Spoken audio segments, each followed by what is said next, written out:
না, না যে তার নিরপেক্ষতা নিয়ে আপনার প্রশ্ন আছে?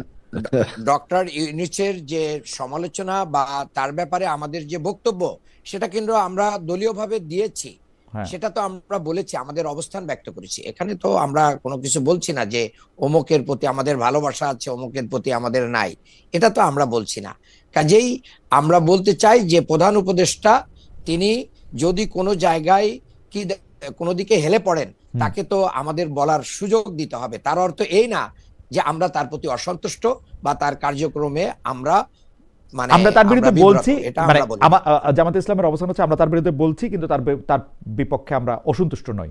ঠিক আছে, বোঝা গেল। না, আমরা তো তাকে তার রাইট ট্র্যাকে রাখার জন্য আমাদেরকে বলতেই হবে, এবং আমরা আরো বলবো। ওকে, আপনারা আরো বলবেন, তবে তার বিরুদ্ধে আপনাদের কোনো অনাস্থা নাই, কিন্তু তার বিরুদ্ধে কিছু অসন্তুষ্টি আছে, আমি যদি এটাকে এইভাবে সামারাইজ করি। এই প্রশ্নটা আসলে আমরা ডক্টর মান্নানকে দিয়ে শুরু করতে চাই, এবং হেলাল ভাইয়ের কাছে আমরা এরপরে এটার ব্যাপারে হেলাল ভাইয়ের অবস্থান একটু জানবো, বিএনপির অবস্থান একটু জানতে চেষ্টা করবো। সেটা হচ্ছে যে বর্তমানে নিরাপত্তা উপদেষ্টা জনাব ডক্টর খলিলুর রহমান ভারতের যে জাতীয় নিরাপত্তা উপদেষ্টা তার সঙ্গে বৈঠক করেছেন জনাব অজিত দোভালের সঙ্গে। এই বৈঠককে আপনারা আসলে কিভাবে দেখছেন? আপনি কি মনে করছেন যে এই বৈঠক খুব জরুরি ছিল? এই বৈঠকটা কেন হচ্ছে বলে আপনার মনে হয় ডক্টর মান্নান? আমরা হেলাল ভাইয়ের কাছে একটু জানতে চাচ্ছি। জি, আপনাকে আমি ধন্যবাদ। না, হেলাল ভাই একটু পরে বলবেন, জি, আমরা একটু ডক্টর মান্নানকে শুনি। জি ডক্টর মান্নান। জি, ধন্যবাদ। দেখেন, বাংলাদেশের অন্তর্বর্তী সরকার থেকে এখনো পর্যন্ত কোনো ব্রিফ দেওয়া হয় না এইভাবে যে কেন, কি কারণে জরুরিভাবে ওনারা গিয়েছেন, এবং ওখান থেকে ফিরে এসে ওনারা যখন প্রেস ব্রিফিং করবেন, তখনই আমরা বুঝতে পারবো যে কি কি কারণে সেখানে যাওয়া দরকার ছিল, কি কি কারণে যাওয়া দরকার ছিল না।